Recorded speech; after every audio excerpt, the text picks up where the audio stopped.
Hello on the Rockers. On this week's episode, it's all about acting with Dexter New Blood actor and four-time U.S. Paralympic champion Katy Sullivan is here with singer-actor Craig Winberry from the new show, The Life and Music of George Michael, literally kicking off its North American tour next week. And my guest co-host, veteran actor, one of my favorite ladies, Stephanie Erb is here. And she's been on everything, even sharing the screen with my boyfriend, Rami Malek. So, yes. Yep. And then there's me, your favorite host with the sassy most. Raise a glass and let the drinks begin. Yay.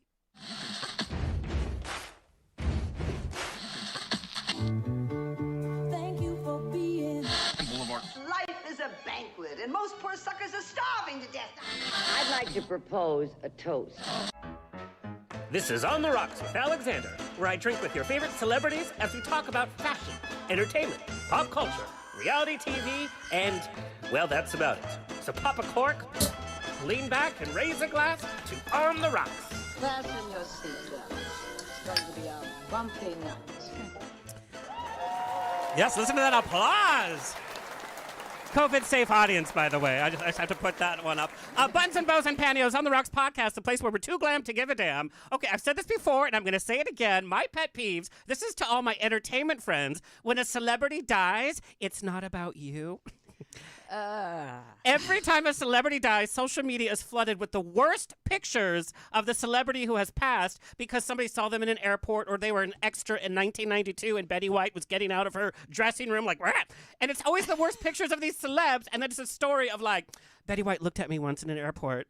It's like, that's not about Betty White. Like, am I being ridiculous? No, It's my biggest pet peeve. I think that's I feel bad now when I do not have a story about randomly bumping into Betty White in the bathroom. It seems but like that's what it's about. I'm not a real human then. Yeah, but it's like, talk about her amazing career and how she affected you in your career. Right. Not that you shared craft services one time or whatever. And this is a real fact. I was Betty White's banker for a number of years when I was in banking. Did I post a picture of me signing her checks? No.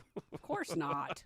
Anyway, on that note, please don't do that. Make it, and everybody's all upset about Bob Saget. Number one, when was the last time you paid a ticket to go see Bob Saget stand up? When was the last time you saw any of his new movies, whatever, but everybody was weeping and hollering about Bob Saget? Well, apparently he was a nice guy. I mean, I'm a nice guy. Yeah, You ought to be hooping and hollering when I go. I will weep for you. And you can take a picture of me at the Abbey like, bah. Drooling a little bit. That's what I want. That picture. On that note, like us on Twitter and Instagram at On The Rocks on Air and on Facebook. Those of you still on Facebook, all going strong, On The Rocks Radio Show. Send me an email, book me for a wedding, funeral, quinceañera, bris. I will show up with 40 masks, by the way, because I'm afraid y'all. Again, email me at info@ontherocksradioshow.com. The show is presented by Straw Hut Media. You can watch and or listen to our almost 300 episodes on ontherocksradioshow.com for free. You can also watch us on Apple TV, Roku, Amazon Fire TV on the Outlet.tv app, Facebook Watch. We're on 4 different syndicates there. We are streaming with pride on SVTV out in Atlanta and on Channel 31 on the East Coast. Whoop, whoop. What up, East Coast? Oh, they're frozen right now, right? Yeah, they're cold. Oh, they're not too happy with me. No. Burr, it's cold here, too. I think it was 72 degrees today as the low. Sorry. I know.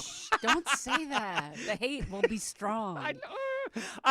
The show's brought to you by FanDaddies.com, bringing you the sassiest and classiest clacking fans and hats for prides, EDM parties, sassy selfies since we're all at home, and even sci-fi nerds. I love my Star Trek one. Head to FanDaddies.com. They're a small-owned business, and just support them, especially after COVID. Last but not least, turn on your FM. You can now catch my deep, sultry voice on Channel Q FM twice a day in over 38 states with my sassy news bites. Represent GED Magazine, MetroSource Magazine. So one of the news bites is movie news, and it is sassy. I'll probably never get cast in my life, but oh well. Pucker up, Buttercup. Check your local FM listings for Channel Q. All right, let's get the show on the road. Welcoming back to the show, my guest co-host for today. Perfect for this episode because talk about Somebody who has seen that, done that, every iconic show, worked with amazing actors. Stephanie Erb is a veteran of stage and screen. She's performed in theaters across the country as well as appeared on screen in over 100 films and TV programs. With the NY's acting company, she toured with the U.S. in Romeo and Juliet and Two Gentlemen of Verona, the latter which attracted a suitor, Arthur Hankett, who later became her spouse. Oh, so cute. Oh, well, he's gay, though. Oh, is he really? No. Oh. Well, I mean, he's in theater. I mean, you never know. I saw his Christmas sweater. Okay. But in nowadays, it's like you have to ask, like, seriously, oh, okay, I'm married to a gay man. I feel like everybody's gay. I mean, leave it to you to get a gay husband, and I can't even get a gay second date. You can borrow him if you want. Oh, we're that kind of friend. I've already had too much alcohol. Can you tell? I'm a lightweight. I am a cheap date. That's my favorite. Some of her favorite roles include Beatrice in Much Ado, Lily Garland in 20th Century, and Elvira in Bligh's Spirit. And in L.A., she enjoyed treading the boards at such places as the Road Theater, the Whitefire Theater, Celebration Theater. Love Celebration Theater. I used to be on their board of directors, by the way. Yes, I had fun there. Open Fist, Moving Arts, The Actors Gang, La Mirada, and more. And her work in City of Angels has garnered her multiple Cines, an LA Weekly Award, and an Ovation nomination. City of Angels. That is not a credit of mine. Oh, her work in the City of Angels, meaning your work in Los Angeles. Okay. Girl, it's your bio. Play. It's a Where did musical. You get that bio? Is that from IMDb? No, I don't know where I got it from. That's an old one. I think I pieced some stuff together. Yeah, you must have. You do your homework. Oh, I love doing homework. Yeah. But some of her on-screen reoccurring roles that you there love, we go. Ray Donovan, The Fosters, True Blood, Weeds, Freaks and Geeks, The Young and the Restless, 24, and more. And her feature films, The Little Things with Denzel Washington, by the way, Fearless with Jeff Bridges, The Ring with Naomi Watts, and numerous indies, including Ragdoll on Prime, which you need to watch, Definitely. which garnered her several Best Supporting Actress awards. She can be seen in the upcoming Netflix series Monster, NCIS LA, and you've done all the NCISs, right? No, now there's one in Hawaii, which I that's have. new. I With want Channing to be Tatum's doing that wife. one. Yeah. Well, hey, you got to check all those boxes. She's also going to be in the new Prime TV series, and I read that this was coming. Yeah. A League of Their Own. It's going to be great. Oh my God, I can't wait. Please welcome Stephanie Erb. Guess whose Wi-Fi play? Oh, hi everyone. Hi, masked people. Yeah. Guess whose Wi-Fi play on League of Their Own? Who?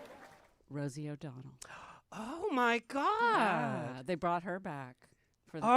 See? Oh, I saw a picture. Yeah. And you said, oh, we can't talk about it. Yeah, I shouldn't be saying this, but it's out now that. Oh, I people saw. You look fantastic. Well, it's my era, the 40s, the 30s and 40s. I love. Oh, like, now I'm if piecing it together. I could live in that era, but it would be weird because I don't live in that era. So. Well, you'd look great.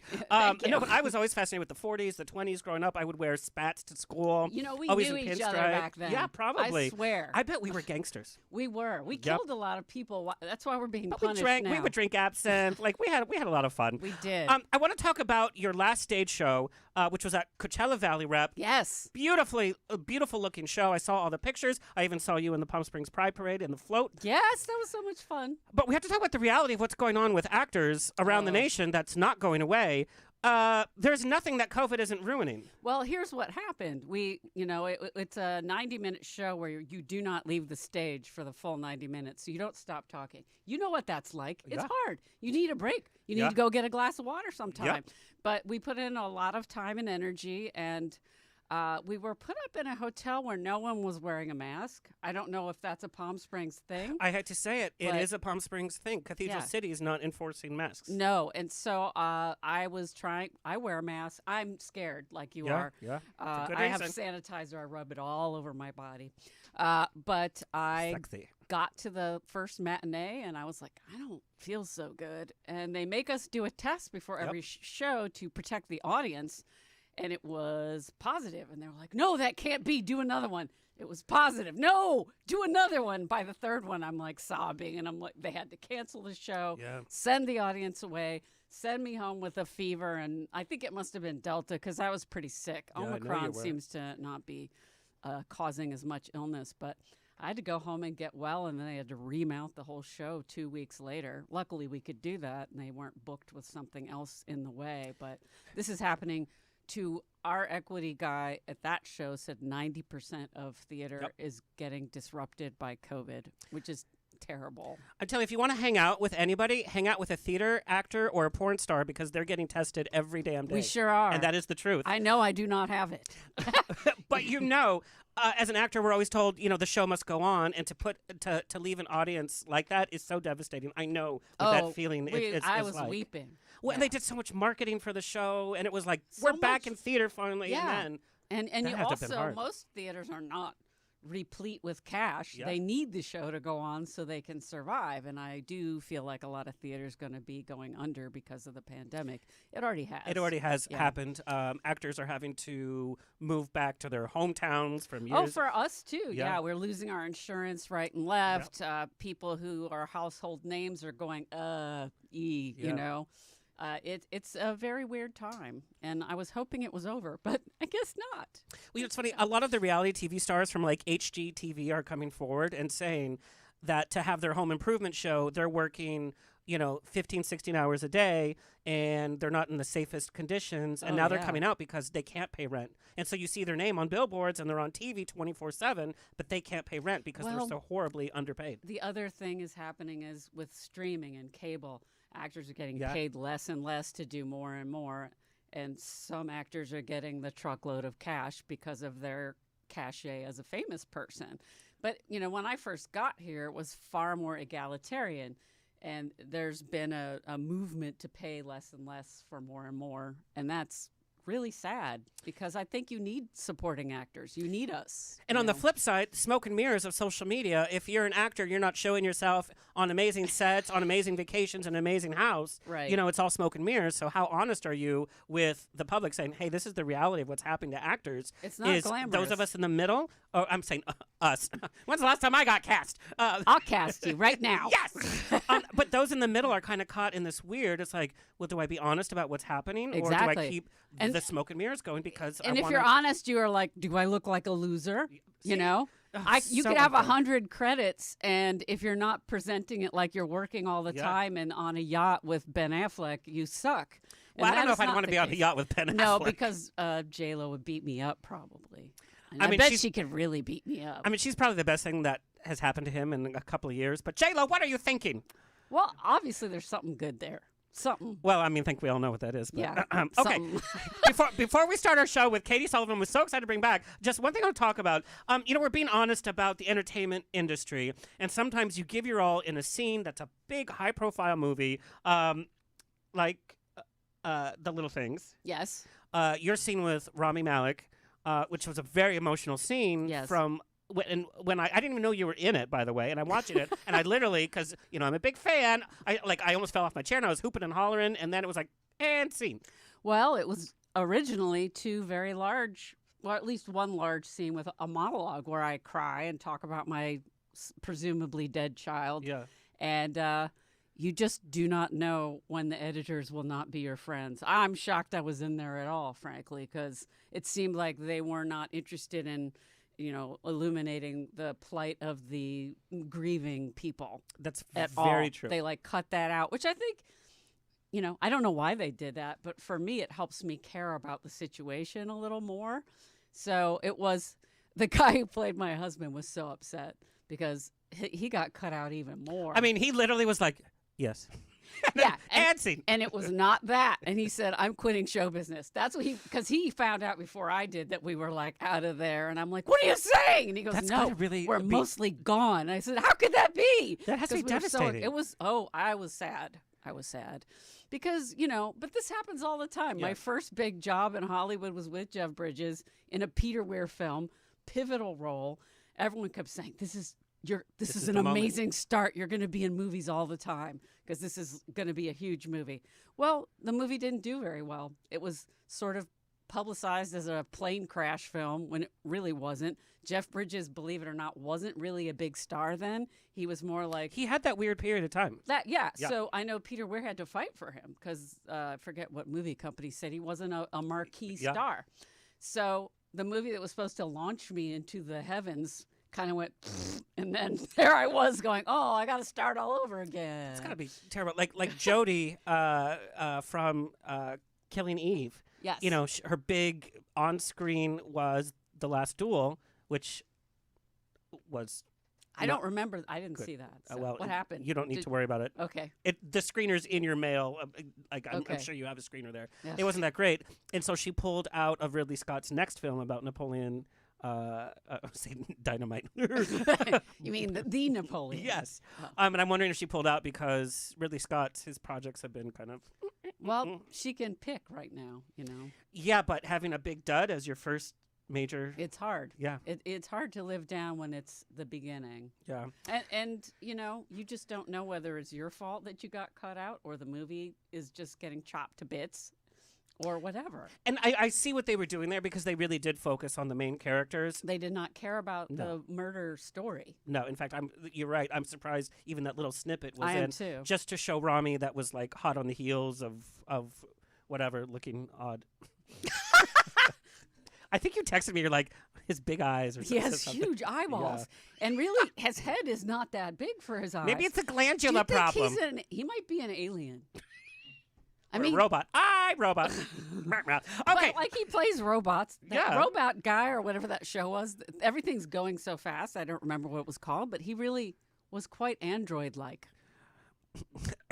I could say more, but I will not. Okay, don't. Anyway, we're going to take a quick break. When we come back, we are talking to Ovation Award winner Katy Sullivan. Yay! Hot off the finale of Dexter New Blood, which today Showtime announced is the most watched series of their entire life. Amazing. Amazing. All right, when we come back. And we're back.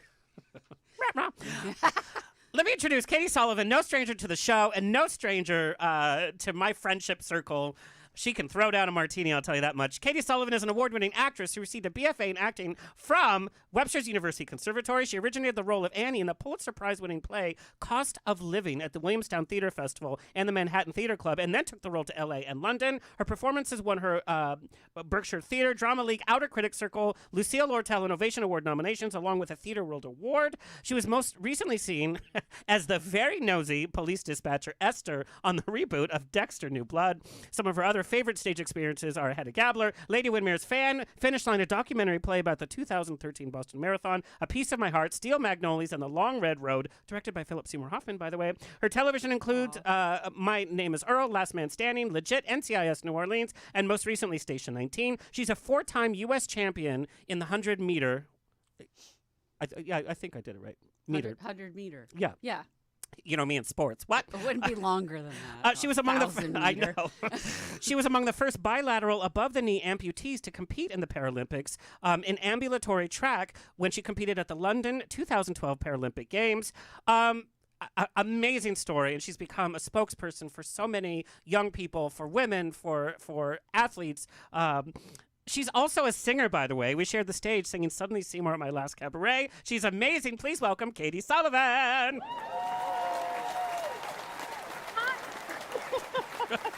We have so much to catch up on. I don't even know where to begin. But I want to talk about the cost of living, which I saw you just surrounded by media. The media loved you with the performance, and then the show went on and on and on.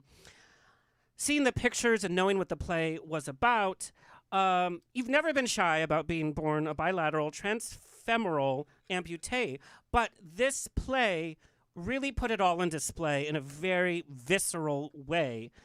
What was it like going on stage and having the spotlight really on that aspect of your character? It was very naked from what I saw.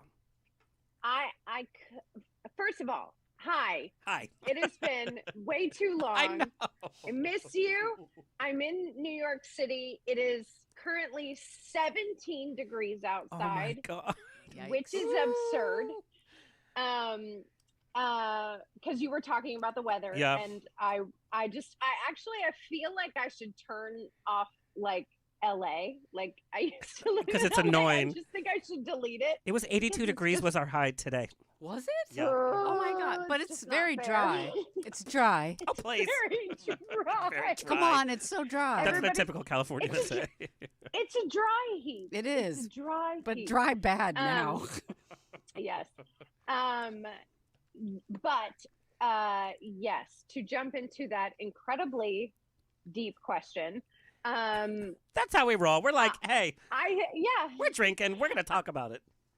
I think honestly, I would put it on par with someone having to be naked on stage, because I feel like for me, I am a bilateral amputee. I started wearing prosthetic legs when I was around 1. So they have sort of been not only a part of my body, but sort of my armor.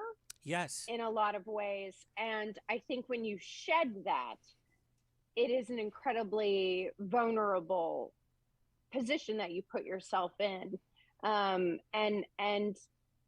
it's interesting. It's been really interesting to kind of get to a point as an artist where you are willing to pull back the layers of the onion and say, this is who I actually am, and this is the core of what I'm working with. And it's amazing what you can accomplish as a performer when you really let yourself be vulnerable. You know, you and I have hung out so often. I've seen you walk a room. I've seen you dance. I've seen you just walk in. And I mean, there's, you know, there's a glamour to it. And then in a play like this, when I first saw one of the pictures of you in a wheelchair without your legs, like my first thing was like, I mean, if there's like, you know, a wrong tip of the wheelchair or something, it was like you were just kind of stripped away. Yeah. I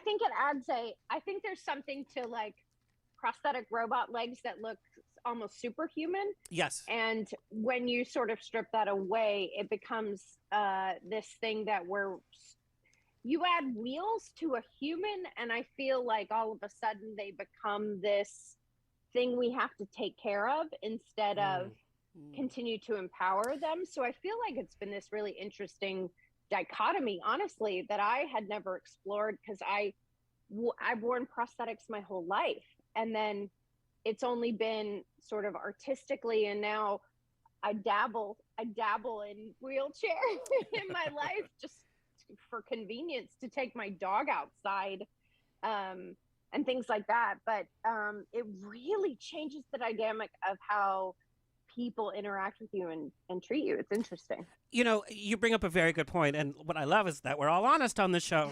And you're right, when a wheelchair enters the room, there's this moment of hesitation and hush, because you don't want to make a big deal of it, but by not wanting to make a big deal of it, you end up making a big deal of it. And you're right, there is an energy shift. Yeah. Right. Now, of course, the role earned you a bunch of nominations and media, so that must have been very affirming for inclusion also in storytelling. Yeah, I think one of the things specifically about Cost of Living is the fact that it was a play. Somehow Martina figured out a way to write a play about disability and dealing with disability without making it about disability. She made it about relationships, and Yes. she made it about people that need each other. And at the end of the play, honestly, the two people who need the most are the two able-bodied people. So I feel like it's a role that changed my life in so many ways, personal and professional. But it's also one of those things that, like, as a performer, I read the script the first time and I was like, oh my God, this scares the crap out of me. And then you have that little voice that's like, that probably means you should do it. Yep. You know? That's exactly how it works. Stephanie, what has been one of the roles that you've played that you're like, wow, this is way out of my comfort Well, zone? I mean, I always, when I am bored, I will do something I'm afraid of.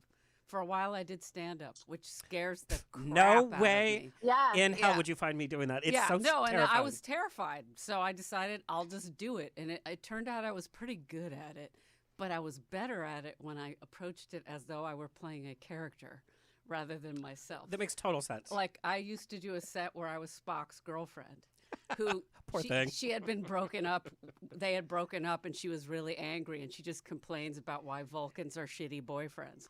That was the whole set I used to do. Well, it's like sex once every 7 years, right? For Something- Ponfar. That was Yep. one of the problems. There were many problems, but I feel like any performer has to do that. Do what you're afraid of, whether it's do nudity or do a role where you're doing a dialect that you suck at and you really need to work on, or this play I just finished was 90 minutes of nonstop talking with a knife fight. Well, and with your husband, by the way. Yeah. Real life husband. Well, I mean, that's easy, though, because you can run lines at home, you know? So, but I don't think I could it's do that. about the expression of all this energy all at once. And then after I got COVID, I had to come back and keep doing it. And I was a tired puppy. You know, it was really hard to keep the momentum rolling. It wouldn't be any particular show. Almost every show scares me in some way, but it's also about finding other things to do that scare you, I think, whether it's bungee jumping or anything like that. I think it's good. That's why I like podcasting. I can stay behind my mic, and that's my safety zone. Katie, I want to know, when did you know you wanted to be an actor? I saw Annie as a child, and I was honestly, more than anything, I was like, how are these children doing this? Like, if I was able to have the thought, I'd be like, who are their agents? I want to do that. Get me their agent. Yeah, but unfortunately, I was a little disabled child in Alabama. Like, I was not playing Annie anytime soon. And Alabama does not help. Alabama does not help. I mean, honestly, I did grow up doing community theater, and I grew up singing in, I ended up in junior ensemble. We sang at the opening ceremonies of the 96 Olympics. Wow. Like, I ended up doing things that, like, I should never have, have access to. So, but I think, I feel like in a lot of ways I sort of crawled my way to where I wanted to be, like, just kind of figuring it out one step at a time. And I knew at some point I was like, I know I want to do this, but I want to do it well. So that's why I auditioned for college, you know, for conservatory. Cause I just was like, it was before that you do the, like, I'm standing in the background and I'm saying, like, peas and carrots and what, like, you're not actually living inside, embodying another human being. And I wanted to know how to do that. Right. So I went to school. And I do want to talk about your early years. Like you said, studying singing and acting in Alabama, then you went to St. Louis to study. It must have been a moment of the room when you entered, the classroom for your first time, where you went to that first audition or that rehearsal. You're like, here I am. That must have been difficult growing up, because all eyes are on you, whether you want to, admit it or not. On top of being an actor, auditioning, or doing improv, or having to sing in front of other people, there's nothing there that you can hide the minute you enter the room. How did you kind of work through that as a kid, where you got this confidence? Because you are one of the most confident people I've ever met. No, I feel like I was just born with it. People have asked me that question over and over again, and I don't know that I have an answer. I just would watch movies, and I'd watch television. I'd watch Saved by the Bell, and I would be like, why can't I be those stupid teenagers on that dumb show with the big phone? Like, why can't I do that? But you must have had parents who encouraged you. You must have had parental encouragement. They did. I mean, honestly, I mean, not in the, like, weird, like, stage parent way. I mean, just like they said you could do whatever you want to do. Right. Yeah. I mean, both my dad, they were scientists. My dad was a doctor. My mom was a microbiologist. And they were like, we don't really know what to do with you wanting to sing and dance. You don't have legs, but, like, we'll drive you to that thing. Like, they were just sort of lovely. And they honestly, I think the most important thing you can learn as an artist is to figure out how to fail and come back and stand back up and fall on your face and stand back up. And I think that being born with a physical disability, I learned that from day one, and I just carried that into my acting career of just take a chance, you fall down, you figure out how to get back up. I want to talk about the headlines that you often received. They all, I mean, I did it here. You know, you talk about you being a Paralympic champion. You do talk about your legs in the headlines. That's where a lot of the articles focus around. I want to know, does that get a little tiring where it's like everything is about that? And you're like, hey, I'm an actor. You know, this is part of my life, but I'm an actor. I'm a woman in entertainment. You're all of these things, but most articles tend to lead with that. I think we live in a world where clickbait is a thing, Yes. and you can either like go with the flow and appreciate what that can do to elevate your situation, or at the same time, there is something to be said for focusing on the individual and the human being behind it. I think there's this whole movement for human first language. So like, she's an actress with a disability, instead of saying, plastering some sensational thing about being disabled before the human aspect of it. And I think that's something that we're striving for in this community. But I feel like that is what's exciting about, specifically with Dexter, and even cost of living to a certain degree. But like Dexter, we never find out why Esther is in a wheelchair or uses prosthetic legs. I mean, I know because I decided for her, but like, they're starting to write characters on television that live their lives with disabilities, but it's not necessarily a plot point or a tragic situation or a hero situation. Do you know what I mean? So like, I feel like I've played a lot of like veterans on television where my Right. salute is Mm-hmm. glorious, and but I think the fact that Esther was just a woman who was interesting and fun, and she had a disability, but she was also just someone who had a job. And I think that is the turning point that I'm excited to see. I have to tell you, in fact, I even wrote this down. My heart leapt when I saw your line dance scene, by the way. There's a scene, and it's like the whole small town is line dancing there. And there's Esther with her big, beautiful legs, and she's just working it.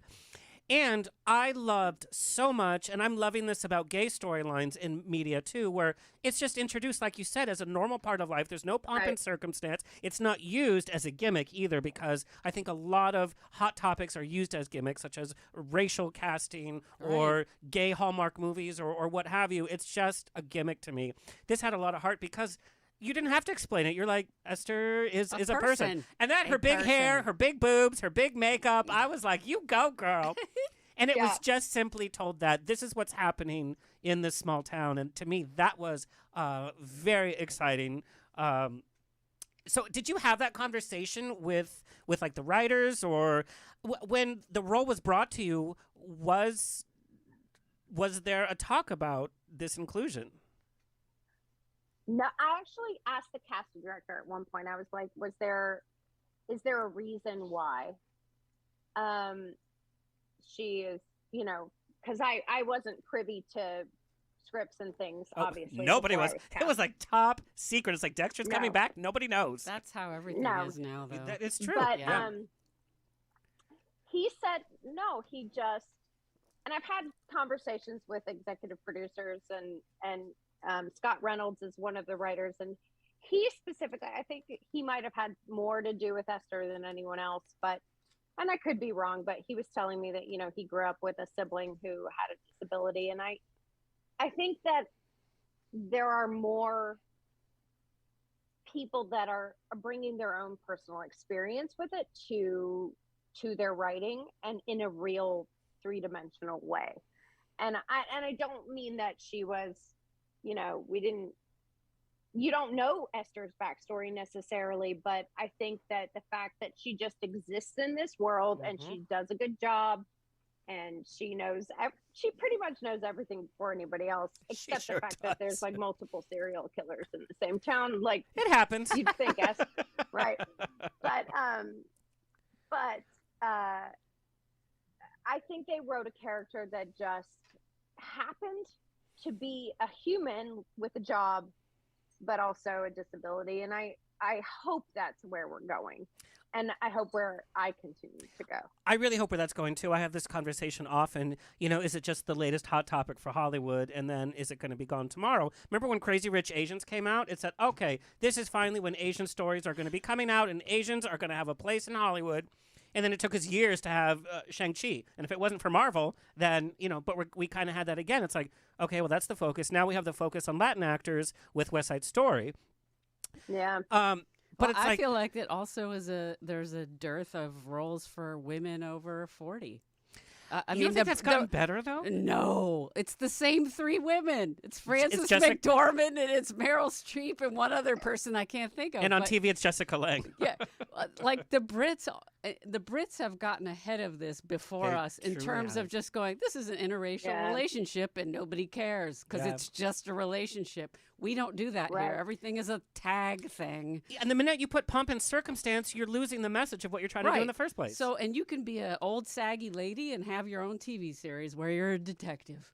And that happens there. It does not happen here. Yes. It doesn't. Right. You have to have your face jacked up and you're pretending you're 39, but you're not. I would love to see that change because I think it's completely anti-female to force us to not age. Well, it's Do you agree, Katy? I think it's really interesting because we ended up having a conversation at Christmas this year with some of the members of my family that will remain anonymous. Let's call them right now. I'm drunk. For their safety, but about the whole reboot of Sex and the City, and that how they are appearing, and like there was like they're so much older, and it's like, because it has been a passage of time, like, it's just like it's called reality. Like it is called reality, but it's also like I what I said sitting at this table full of non-actors, just saying, I hope that I still get to work in however many years. Like I don't think that. I think there is a difference between in other parts of the world, maybe the UK a little bit more, of just like telling stories from a perspective where it's like I still exist and I have needs and I'm interesting and I have a job at 50 and that's okay. And guess what? I also have a vagina. Yeah, and statistically speaking, they did a report where women over 40, their roles and income dropped by 70% over the pandemic, and men stayed about the same. And I'm like, oh my God. See, but that's what should be talked about. I'm never going to work again. And it's funny, we're talking about the Sex and the City reboot, and I mean, when women age, their bodies change. We all, gain a little weight.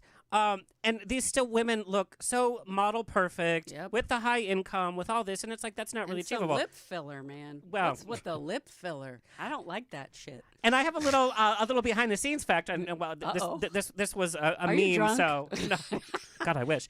But the cast of the Golden Girls are younger than the cast of. I saw that. Yeah.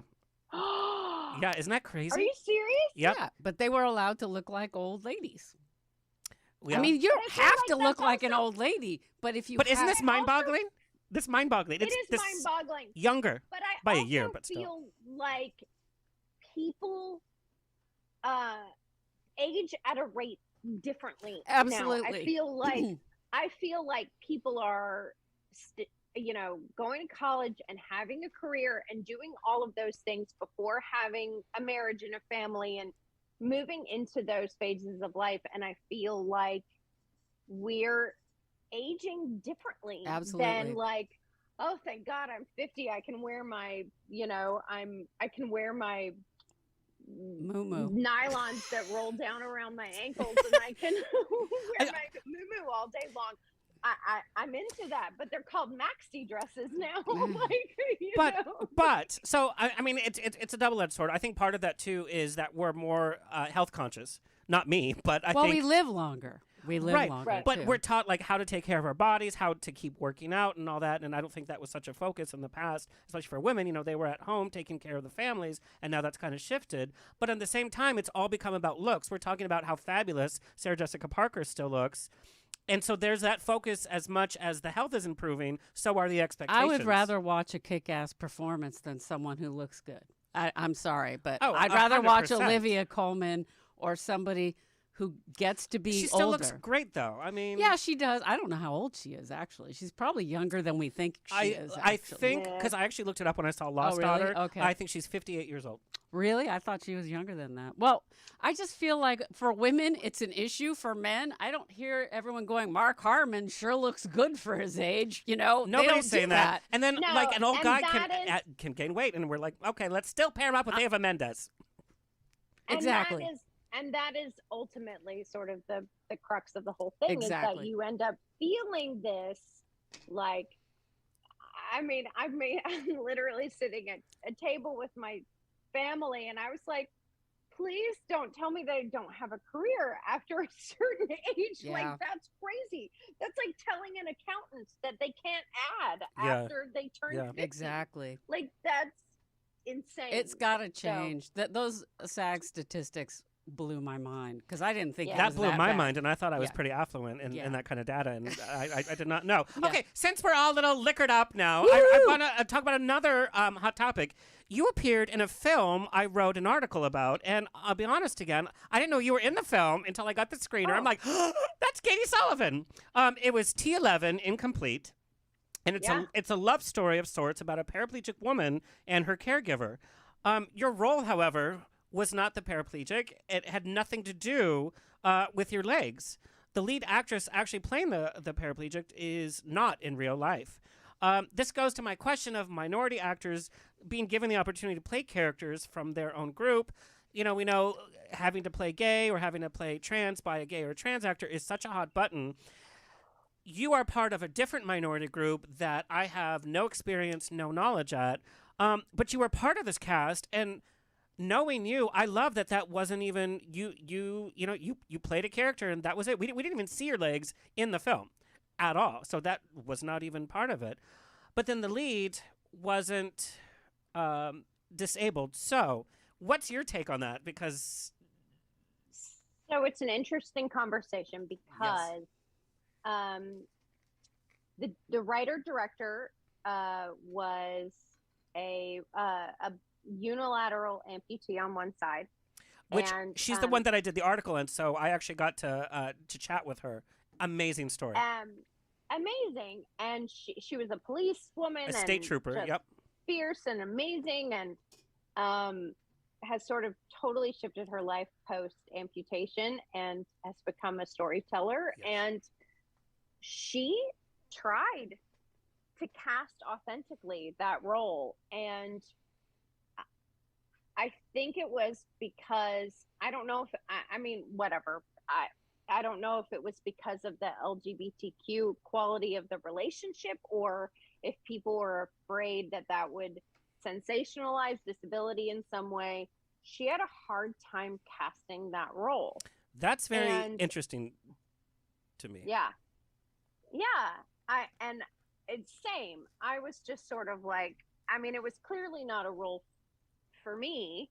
And we discussed that too. And she just, at the end of the day, was like, I would love to be inclusive in some way. And so she was like, would you play an able-bodied character in this film? And I was like, sure, why not? Like, so I played a mom. Yes. And had a wonderful summer of shooting this independent film, and like, and it was interesting because I knew the fact that the director was an amputee. She was going to know how I would move and how to shoot around it in such a way that it was not going to come across as, and to me, that is parody. Like, if you're not going to put a disabled person in something that would be an able body, if you're going to be willing to put a disabled person in a role that would be an able-bodied person, and that is true parody, where you are just like, okay, you play the lawyer. And then, you can play disabled characters. I don't care, all day long. Go ahead. But it's more about, is the disabled community actually getting opportunities to play characters regardless of their physical or mental situation? Well, and I think this goes hand in hand with the power of independent filmmaking and what you're able to do on an independent film level. And I want to talk to both of you because you've done, obviously, the big studio projects. You've been on the top TV shows. But then both of you have done some really, guerrilla independent films. So as an actor's point of view, what has been your experience working on an independent film? And how is that better in some ways than big studio work? Well, Katy, you want to go first? I mean, I think my first reaction would be just, I think there's a lot less fear when people are sort of doing something independently, and they're not so worried about what this list of executives are going to say, or like what the people who are, the advertisers are going to say, or fill in the blank who's going to say. And I think that is where, the real brave and authentic storytelling is happening. And those people hopefully and eventually become the people who can make bigger decisions and have bigger projects eventually. Yeah, I feel like I agree completely. There are fewer chefs in the kitchen, which helps a great deal. So a person's vision, whether it be the director or the playwright or a few people, can actually be realized, which is amazing. I think, to me, it's closest to a theatrical experience as well, that makes because sense. you make bonds. TV is so fast. Yeah. Unless you're lucky enough to be on a show week after week after week. You say hi, you're the new kid in school, you try to make friends, you do your job, you go home. But indie films that I've done, I still have friends from them. They're like my lifelong friends. But it's just like theater people. But it must be this like kind of double-edged sword where it's like, you really get to work on your craft, is what I've heard from people. And you get paid dog due. Well, that's just it. And so that is like theater, where we're doing these amazing performces, and it's like, here's your theater paycheck. Yeah. And so worse as an actor, than theater. It's worse than theater now. But then as an actor, it's You're like, not God. wrong. It is worse than theater. No, because now there are contracts that are like called micro budgets and stuff. So it's like they took an ultra low budget and they're like, what if we just throw quarters on the ground and you grab what you can grab and then you do a show? It's like, honey, I'm gay. I don't do anything micro. But I think then that becomes a conversation about like, how much does the story move you? And like, how much are you like propelled to do something because you're like, I'm inspired by this? The reason I did Ragdoll, it paid very little. And it was a lot of scenes every day. It was like guerrilla shooting. Is that I played a woman dying of cancer who had a snarky, horrible sense of humor, and yet you love her. And I was like, that's why those I love you in kind real of life. roles do not come around, and I'm going to do it no matter what, So you just have to weigh your choice. Is it worth it? You still have to pay rent, you know? Exactly. Or your mortgage. And you might get COVID on the set, too. You never know. But I do feel that independent films are now getting bigger name distributors. They are, but there's a lot of them. Yeah. I feel like Ragdoll is a really wonderful piece, but I think it's gotten buried because there's a million things coming out every week. There's a million movies. I feel like that too, in some ways, with how many now just platforms. Like, who can watch? There's a new show every Tuesday, and you can't keep up with the amount of content that's being put out. That's why. How do you break through the noise? And that's why the truckloads of money are backing up for the stars, because people will watch a star. And here's the thing is, the marketing money is still towards those bigger projects that I have to tell you, some of the stuff that's being rammed down our throats is not quality programming. No, it's true. Even with the big star, we don't see that they're connecting with the piece, and they're just like, come on, let me do it. And then you have a great piece like Mayor of Easttown, I almost Westtown. called it Mayor of Whittingham. There's a different word. It's Mayor of Whittingham. But that was such a show. great piece, and that was so lovely to be able to saturate. But then for every show like that, then you have a bunch of other You have stuff. a bunch you have to filter through. And I have to tell you, so Right. we have to get to some Dexter stuff because the fans were like, Dexter, Dexter, Dexter. I felt, and Dexter was one of the shows that, I mean, when the new episode came out, I was watching the finale, I was there. Because it was a throwback to when I enjoyed and was able to enjoy sitting and saturating a show so immensely. Like, you know, the report came out today. Dexter was one of the most watched shows in Showtime history. And I remember watching Dexter. I mean, I was in it. Talk about character development. We had seen Michael C. Hall in 6 Feet Under. We've seen him in a totally different thing, in a totally bloody and weird concept. Who knew that we would be so addicted to true crime murders and all of this kind of stuff years later? That's very true. So watching Dexter was a little, what's the word that I'm looking for? Reminiscent. It was comfortable. Nostalgic. Thank you. Okay, Yeah. so we did get some Dexter fan questions, so we're just going to go through them. Fun. What was your favorite part of playing Esther? Oh my gosh, she's so extra. Yes, she is I think extra. my favorite part about Esther, there's nothing more exciting than being just a gossip. So, Tell but me also about it. like she, right? You know nothing about that. But we got to have so much fun with her wardrobe and her hair and her nails. My nails were, I didn't realize that these were things that people did, but I had rhinestones on my fingers and Yummy. just like and I think that was part of what I loved about her, is that she clearly was someone who wanted attention by how she dressed herself and coiffed herself, and regardless of what was going on with her as a person with a disability. And I think that was so fun and exciting. And also I have to say, my first day on set, I personally was a huge fan of Dexter, the original series. And I think it was one of the last shows that I actually ever watched live. Like, Yes, I me never too. wanted spoilers. I was worried about the internet, and I was just like, I did. So it was like, Sunday at 8:00, everybody shut up, it's on. And so to be a part of that was kind of crazy. And so much of our season was based on like shooting inside versus outside. It was all sort of locations. They were very so it was kind of fly by the seat of your pants based on the weather outside of Boston. So, Oh boy.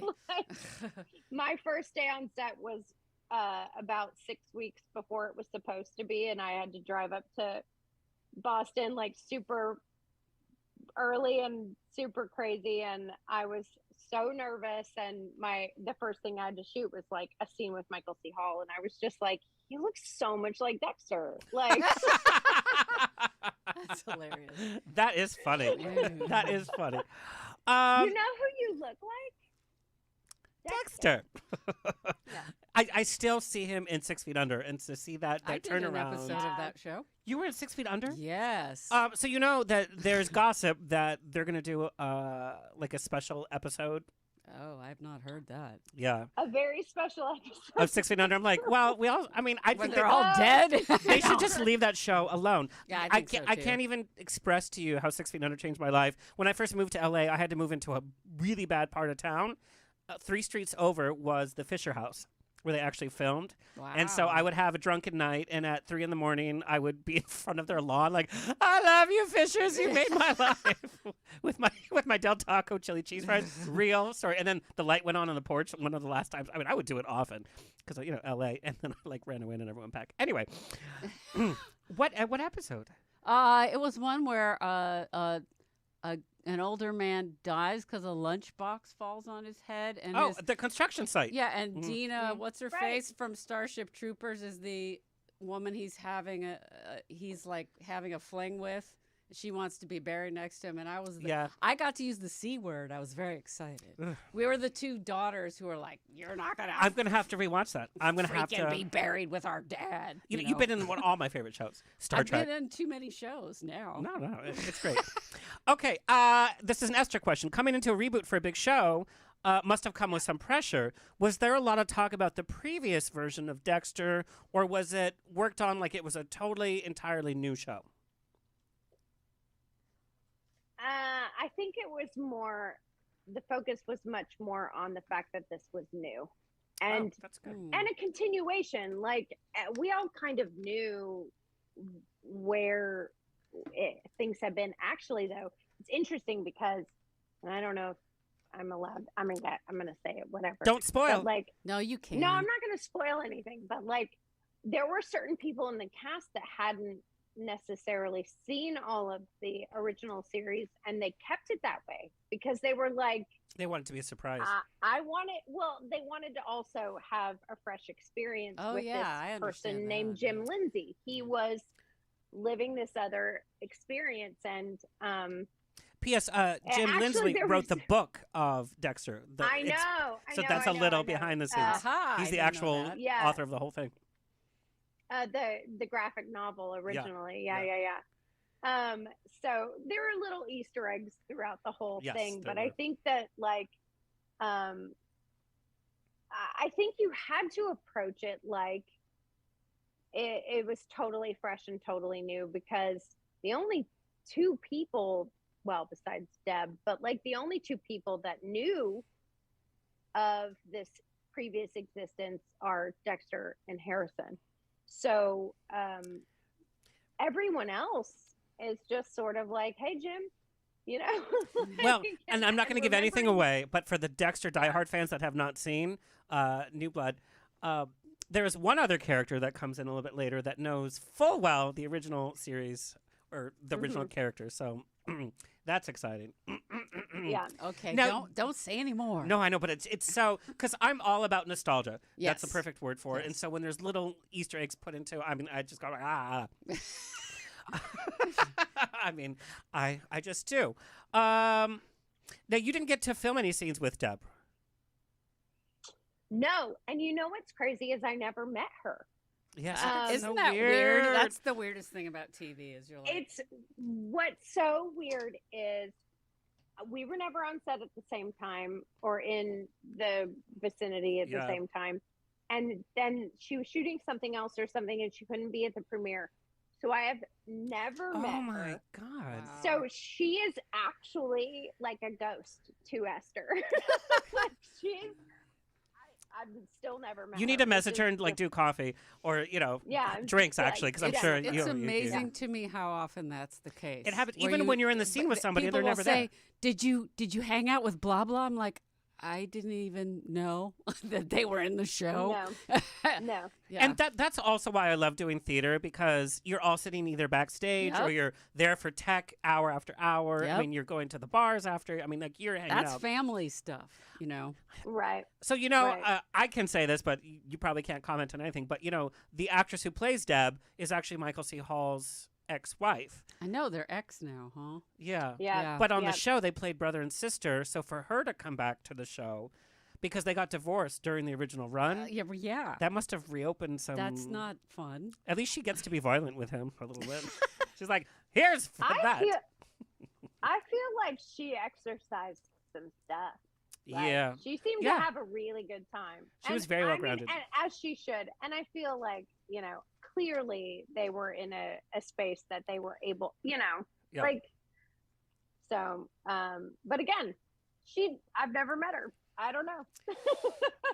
She wouldn't want to talk to me because that's the first question I'd ask me. Like, so what's up? She'd have to have some Right. cocktails. Yeah, well, yeah. Yeah.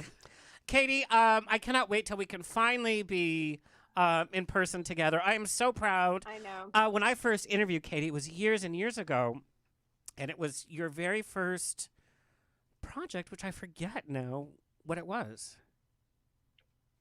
who knows? I don't know. Yeah, but it was so years ago. And then we made the totally inappropriate joke that we were going to make one of her legs into like a wooden flute that we carved, and it would be like Lord of the Rings. And you made me snort so loud. Yeah. And I thought, she's so willing to be so honest and just sharing and so hilarious. And it's been kismet ever since. I am so, so proud of you. Thank you. And I just, honestly, I miss LA and I miss you and I miss home. And there's nothing happening here, I'll be honest. Like, are you there for a while? Are you? This is where you live now. Have you moved or is it temporary? Yes. I mean, I came here for a reason, and then COVID shut some stuff down. Right. And that reason is still in the works, and I'm hanging out. But I can't talk about any of it because that's the worst thing about being an actor. You find out something awesome, and then you go, shut up. I'll text you later. I'll get it out of you. I mentioned about League of Their Own, I probably shouldn't have even said. Yeah, I'll probably get fired. No, because now press has come, but when you sent me that picture. Yeah. Katy, please tell everybody where you want them to find you and follow you. I am at K Bridget. Bridget is my middle name, S, on Instagram and on Twitter. And you can just kind of Google Katy Sullivan amputee and it shows up. Everything pops up. Interesting information pops up. And you can binge watch the full limited series, Dexter New Blood. All the episodes are up, all 10 episodes, or 9 episodes. 9 episodes 10. are up. Oh, 10. Okay. I mean, I was just like, burp. Yep. And you can binge that and say hi to Esther when you're watching and binging Dexter, and you see a beautiful Katy Sullivan. Girl, can't wait to chat with you. I know. I miss you. We'll see you soon. Great to meet you. Bye, Katy. Nice to meet you too. Okay, we're going to take a quick break. When we come back, we are chatting with Craig Winberry, who's about to launch the North American tour of the life and music of George Michael. Ooh. When we come back.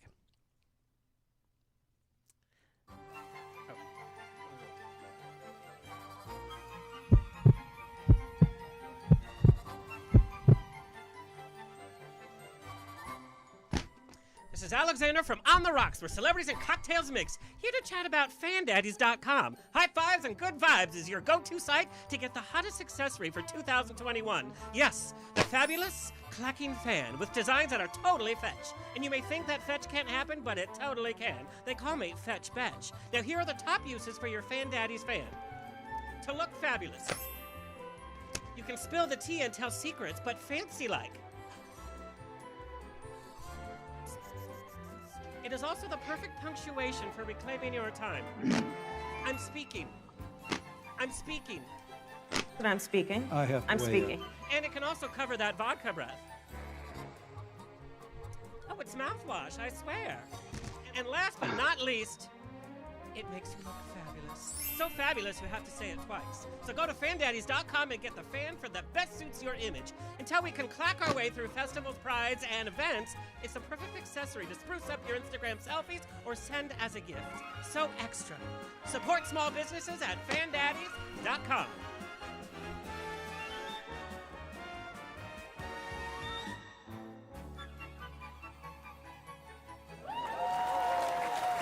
Fandaddies.com. All right. I'm so excited to talk to our other guest of the evening. Not only is he so handsome, He is. but about to embark on a North American tour, I get very nervous. Not that I've had to, nobody's demanding me to tour in their city. They're like, oh, it's you again? I'm like, yeah, Alabama, here I am. But to embark on like a tour, it comes with a lot of pressure, and it's kind of like a little scary, especially now. But I want to introduce Craig Winberry. It's been a long road from the University of Arkansas, by the way, cheerleading squad, to the bright lights of Broadway, but he has made the transition from leading cheers to accepting them with ease. Born and raised in Arkansas, his love affair with performing began at an early age when he took part in his hometown school production of South Pacific, and from that point on, he knew there would be a Broadway stage in his future, and his dreams have come true in ways beyond his imagination as an actor, singer, songwriter, and in television, film, and of course, live theater. Like so many millions around the world, he is a huge George Michael fan and has delighted in his music from the early Wham days throughout his solo career. He especially appreciated the way George Michael always completely connected with the music as well as his audience. And I know a lot of people have shared their memories of just being in a show and feeling like, yeah, the show is for them. And he's drawn that on for his own performance that starts next week again.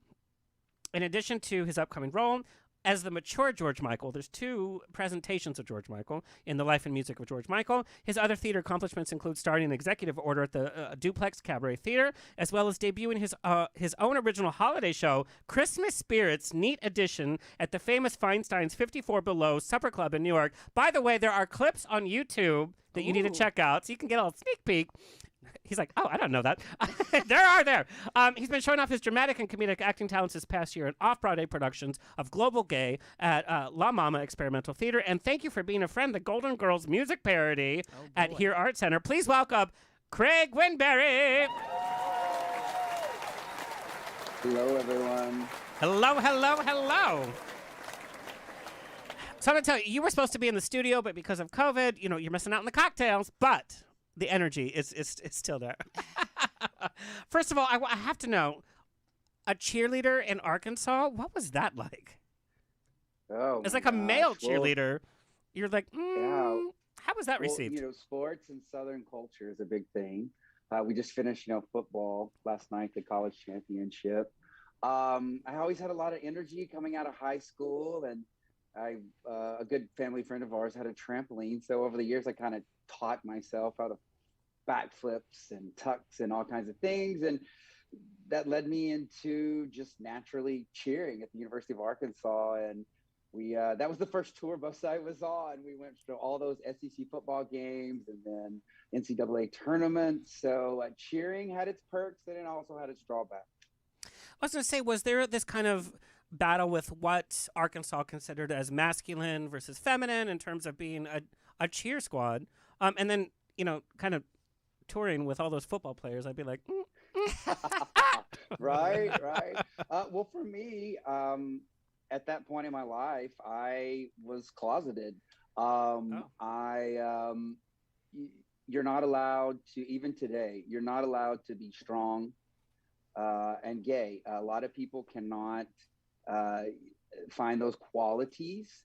I'm not talking about toxic masculinity. We were throwing these, athletic women up in the air and cheering, getting the crowd riled up. But there's a certain part of toxic masculinity and the patriarchy that you're not allowed to have strength and be queer at the same time. So my queerness was definitely cloaked, but cheering, yes, men in tights on the field. Hello.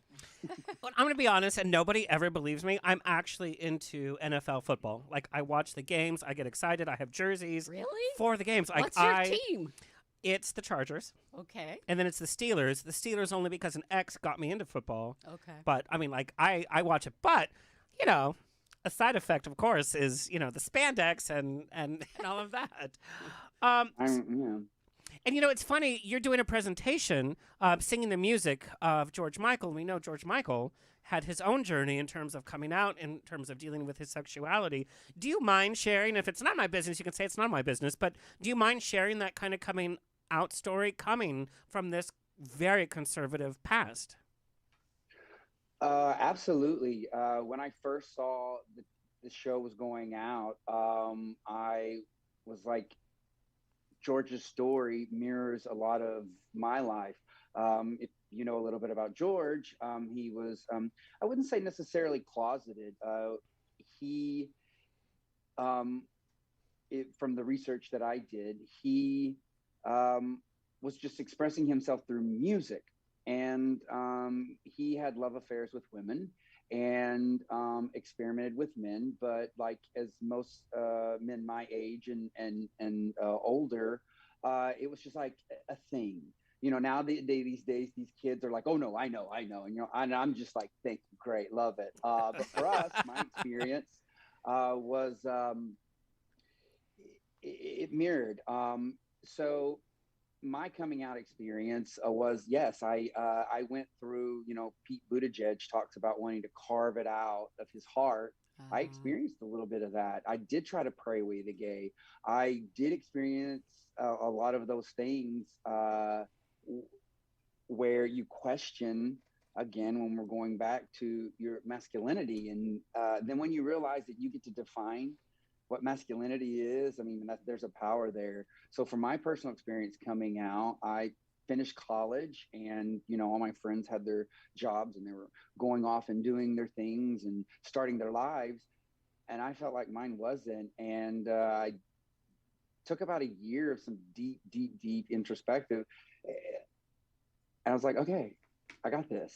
And I don't know what particular moment it was, but once I understood myself, I started taking a step. And the next day it took another step. And I came out. I guess, I don't know. It wasn't nowadays it's kind of like those idiotic gender reveal things. It's like, oh my God, gay. I'm gay, and here's my one-man show, and then I did my YouTube, and then all of that. Yes. Yes.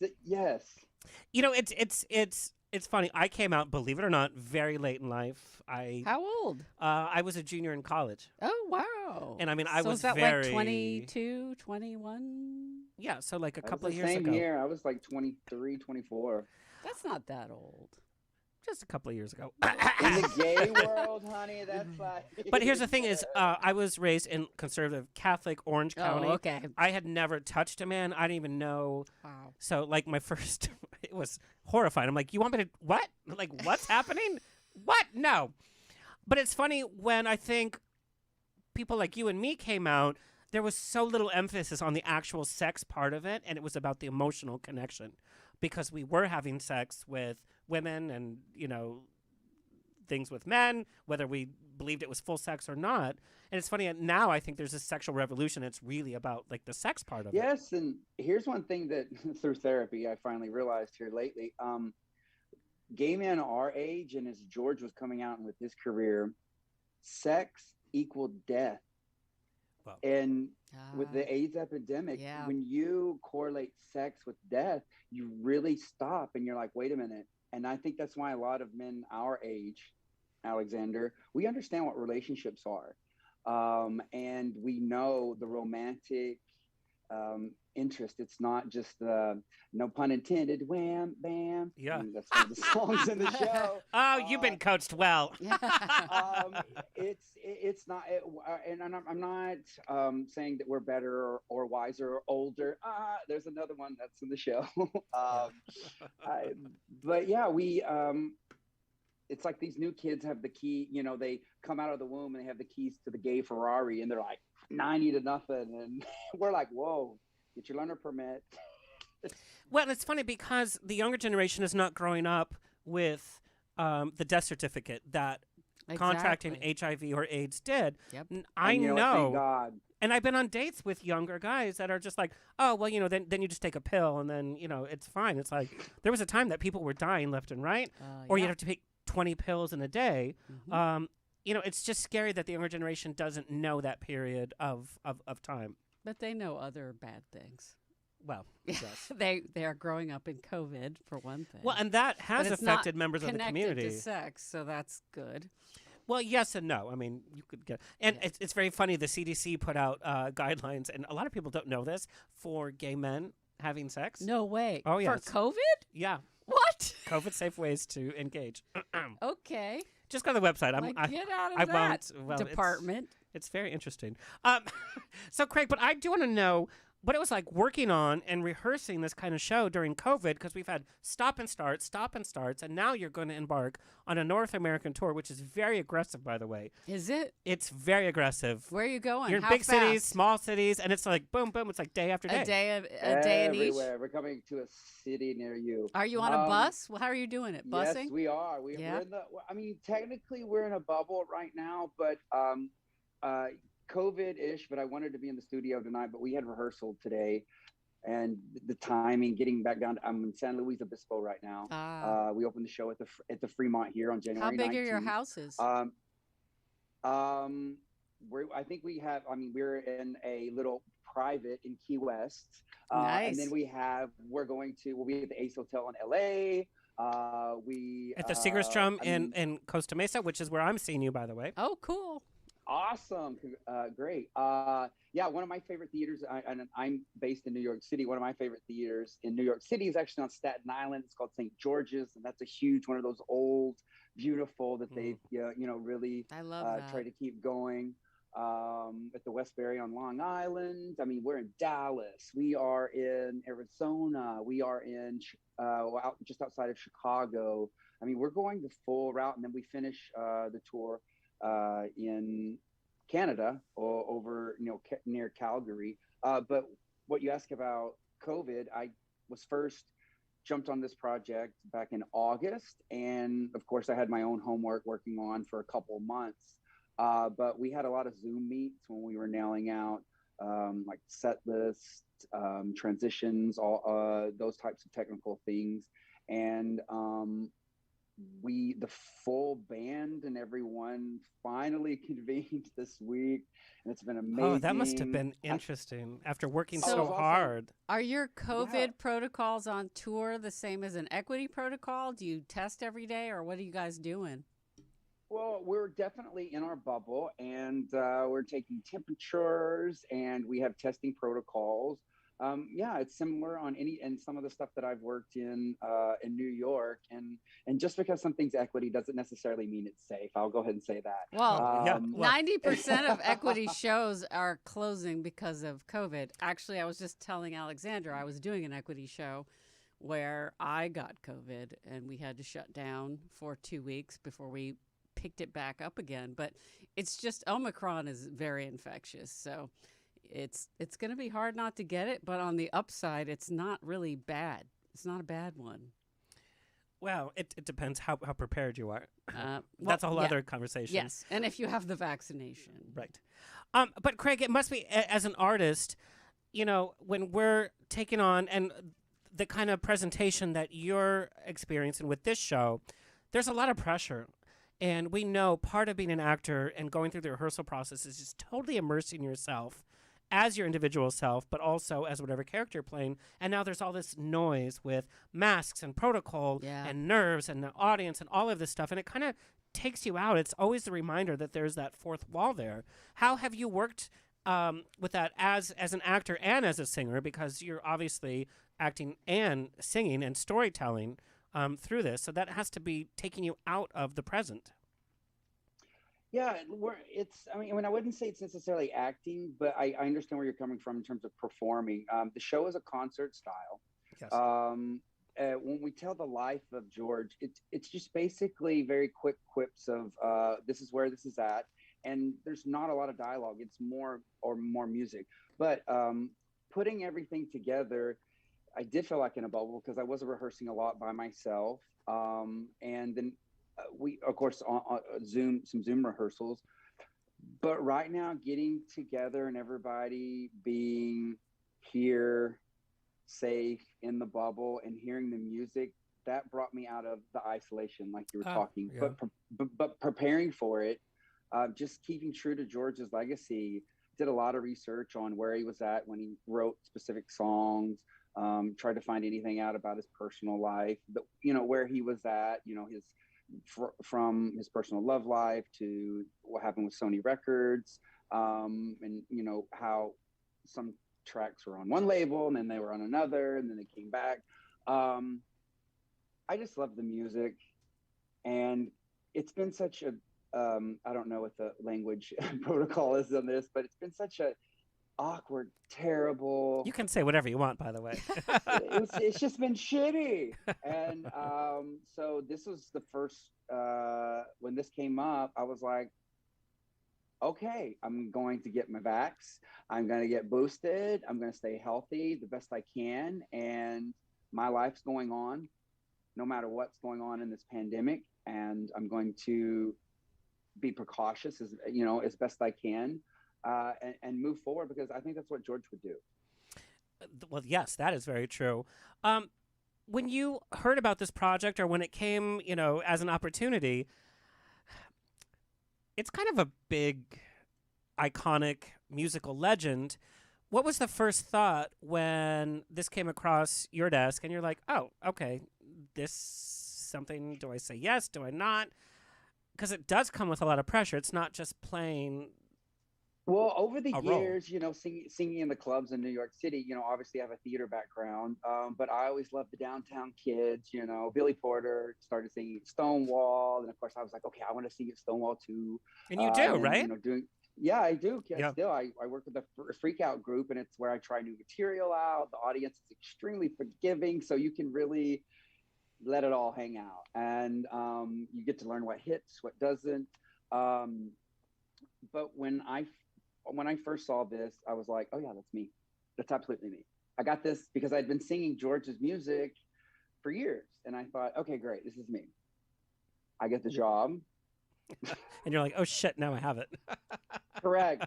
And then like the first thing that hit me was like, you're a size 11 and a half, and the size of these shoes are so huge. You better do your homework. So that's what I've been focusing on. I have a legacy to honor, and I do take it seriously.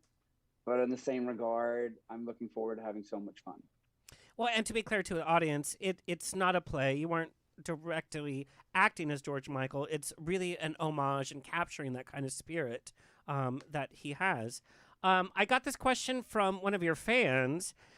What kind of performer are you on the road? Are you in bed right after the show, drinking herbal tea and being responsible? Or are you getting up to shenanigans on the road? Depends on what night it is. I'm a human being. I am a homebody. I do love my Netflix and chill. I do like, well, tonight we have Waterford Plastic in the hotel room. Hey, so cheers. chic. Yeah. Cheers, sweetie. Yes. Yay. So chic, darling. So chic. Yes, yes. All right. No, so I like little moments like this. I'm here having a good time with all you and your friends. I do like to be tucked away in a hotel room. But then I also, we went to try to find some food near the theater last night, and we found this cute little popular, oh my God, I can't remember the name of it, pizza place. But we went in there because like these people kept going in. I was like, that's where we want to go. So I had some pizza, and then there's always good shenanigans, and I'm looking forward to. Apparently, you can in San Luis Obispo. There's the Madonna Inn. I definitely want to go check. Oh yeah, you have to go. You gotta yes. check it out. You have to. Yeah. And then I think there's some walking trails. So I'm kind of open for whatever. I'm versed, baby. That's not what I heard. Anyway. And girl, I've seen your Instagram. You don't eat pizza. Let's just be clear. Actually, you did a very cute Instagram video where you were preparing a meal, and it's you in the kitchen and the oven, and you're just being adorable. People and diehard George Michael fans have an assumption of what they want to see on stage. And as an actor, that must be very difficult to deal with because you just don't want to go up and sing an impersonation and sing as somebody else. You're an actor, you want to create this character, but there's kind of an established, history. How do you deal with that creatively? And while you're on stage, it's like, well, how much of the essence of George Michael do I have to capture, and how much can I storytell myself? Well, the goal is not necessarily from an acting or a physical, but more of a audio. One thing the producers talk to me about is we really want you to sound like George. And I grew up listening to George records, so he is a huge influence in my personal style and the way that I approach music. His phrasing and he's has a way when you knew a George Michael track was on, you knew it was him. Yeah. You knew his voice, you knew you knew you were about to hear a story. So from the acting background, I love a good story. I like to I love a good storyteller. And so again, my homework was to pay attention to the music and to the way he delivered that, and years singing. So my friend Chauncey Dandridge, he's one of the main DJs at Stonewall, actually. And when he asked me, he's like, "Hey, we have this monthly show. You can come downtown and sing if you want to." And I did a couple of those. And he's like, "You know who you remind me of?" I was like, "Who?" And he was like, "George." And I was like, "Why, thank you." And I took that as one of the highest compliments. And I've heard that several times. So I know I'm on the right track. And this day and age, the internet and comments and chat groups, and the only people I care about are the people that come to the shows. So online trolls can say whatever they want. We're going to have a good time at the show. So come see what we're doing. Well, and I cannot wait. And I get to see it. Yes. You being a George Michael fan, you know, there are facts from his life that I think a lot of people don't really know. What did you learn during the research that surprised you the most about his life? Oh, well, here's one today that I have lots. Believe me, I could talk about this a lot. I was like, oh. So, you know, whether it be his personal or professional life, but the one that I have found pretty cool was, did you know who choreographed the Faith tour? Can you take a guess? It wasn't Paula Abdul. Ding, ding, ding, ding. Oh, it was Paula Abdul. You are so good. No, because the moves are really they're her. Yeah, the moves are really her. I did not know that. And I didn't know that, but I took a guess because he's very good. yeah. So the monkey video was one of her big things. Or I mean, there's certain, you know, you said it right. There's certain movements that are iconic Paula Abdul choreography of those late 80s, early 90s. And that's kind of, you know, everybody knows the iconic Faith album. That's when you really saw George shaking it and moving it back and forth on the stage. And she was his choreographer. And I think that's so cool. I think it's so cool. I have a question about his life. I read lately that he was very philanthropic, but he didn't really get a lot of press or notice for that till after he was gone. And I wanted to hear more about that, or what you know about it. Sure. George was extremely philanthropic. He, of course, you know about his iconic song, Last Christmas. Yeah. Which always hits #1. I think it was in #1 in Austria for the first time ever this year. Oh, wow. Yeah, right. Mariah Carey is pissed. She's like, "What?" She's on the phone right now. No, her assistant's on the phone. We know she can't even. Yeah, she's like, wait. She's having her diva fit. Yeah. No, he was extremely philanthropic. So the Last Christmas, he paid for the Christmas lights for the town every year. And so I think that's really cool. He also, a lot of his artwork that he'd accumulated over his life was sold, and that money was donated to charities. I love that. So one thing about our show and the spirit of George Michael, there's a charity called God's Love, We Deliver. They take care of patients dealing with HIV/AIDS, cancer, or any other health issues. And if you need a meal or someone to hang out with or talk to, they do that free of charge. So $1 of every ticket purchase goes to God's Love We Deliver. Oh, that's amazing. and Craig, I actually have that written down here because it was so important for me to share. He extremely, I mean, there are more things that he did, and he, if you understand the professional side of George's career and some of the earlier clips I found of him on YouTube, he's like, I wanted to be famous, but not that famous.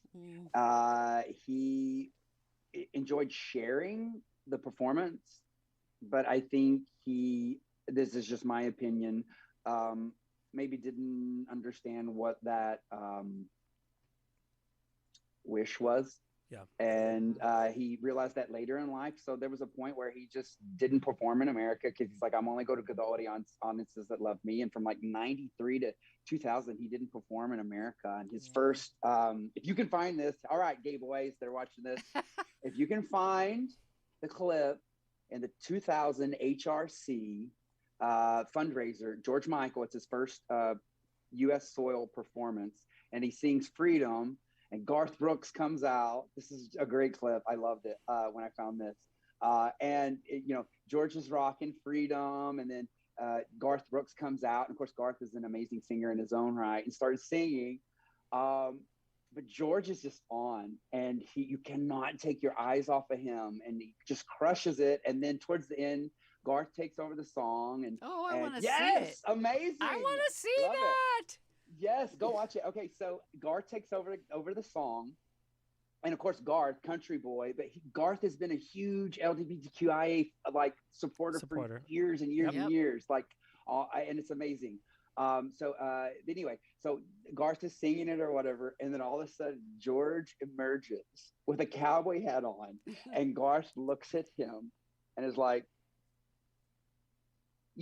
just see. It's one of those magical moments that only happen. Yes. So if you can find the clip of HRC, and then after there's a speech that he gives about how, because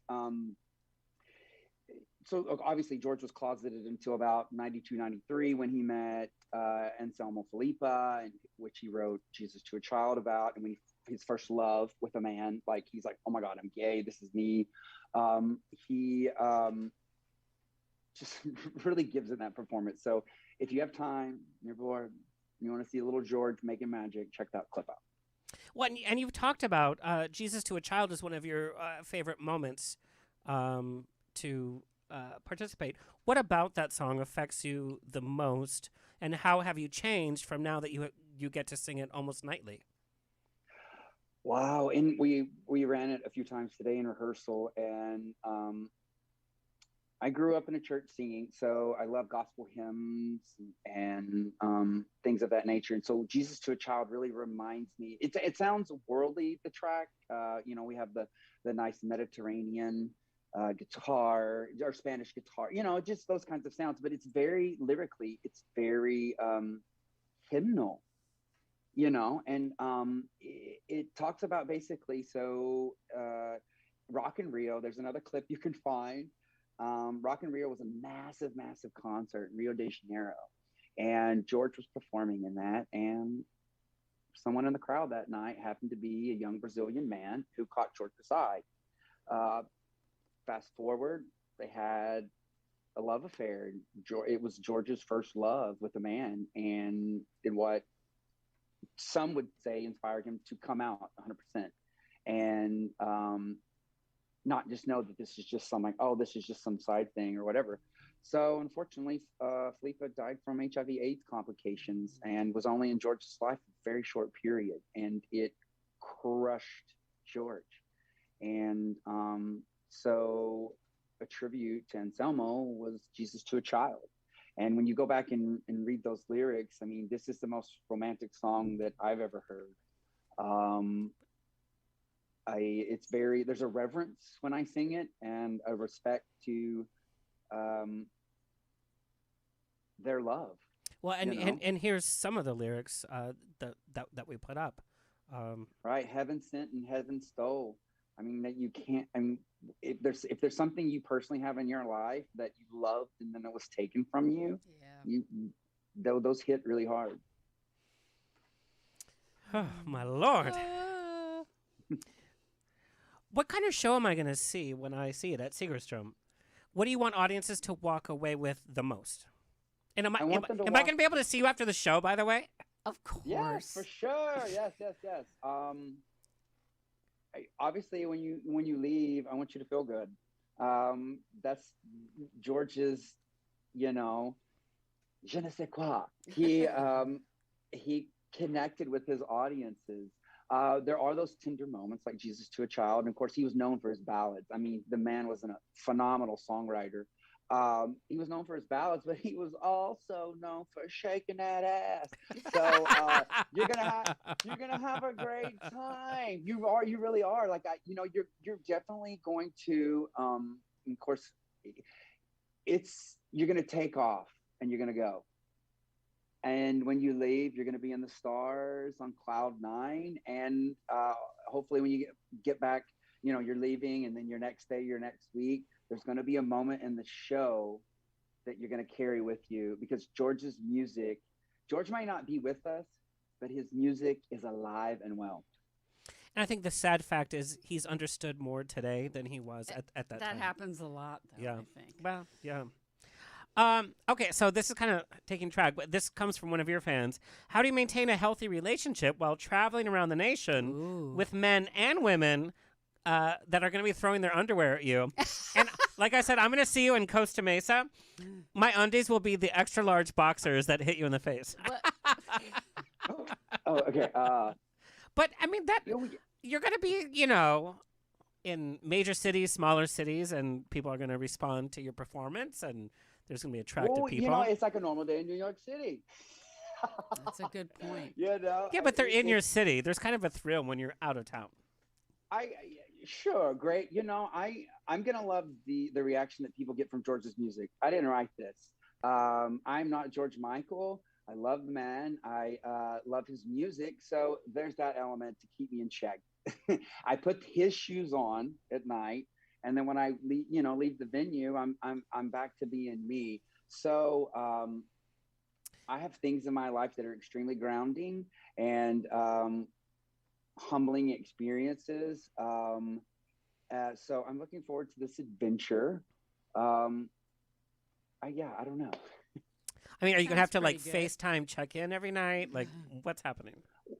Of course. I do have a family and a support system. I check in with those people daily anyway, no matter if I was on tour or not.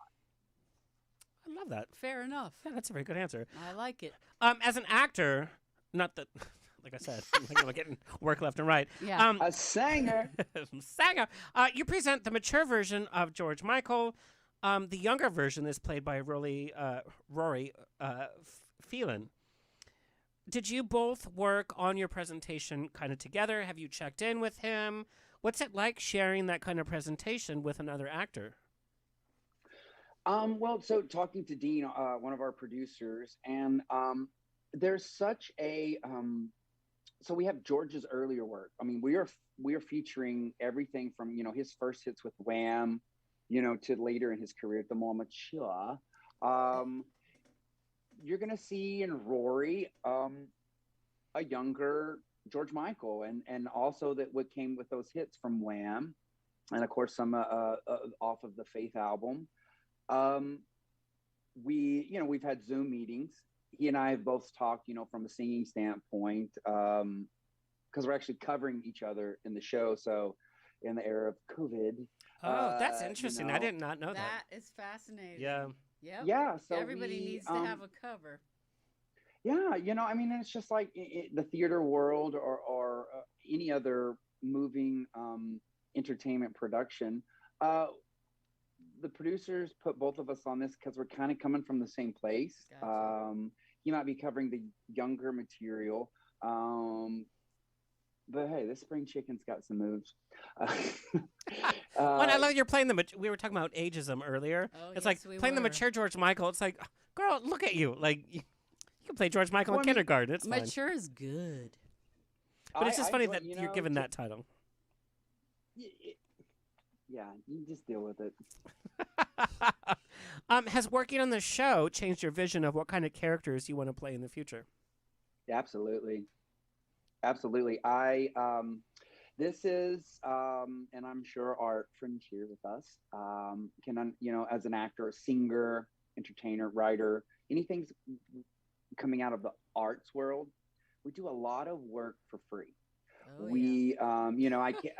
Somebody asked me, he's like, oh, you have this audition. I'm like, yeah, I had like 4 songs to learn, 8 pages of dialogue with scenes. Oh my God.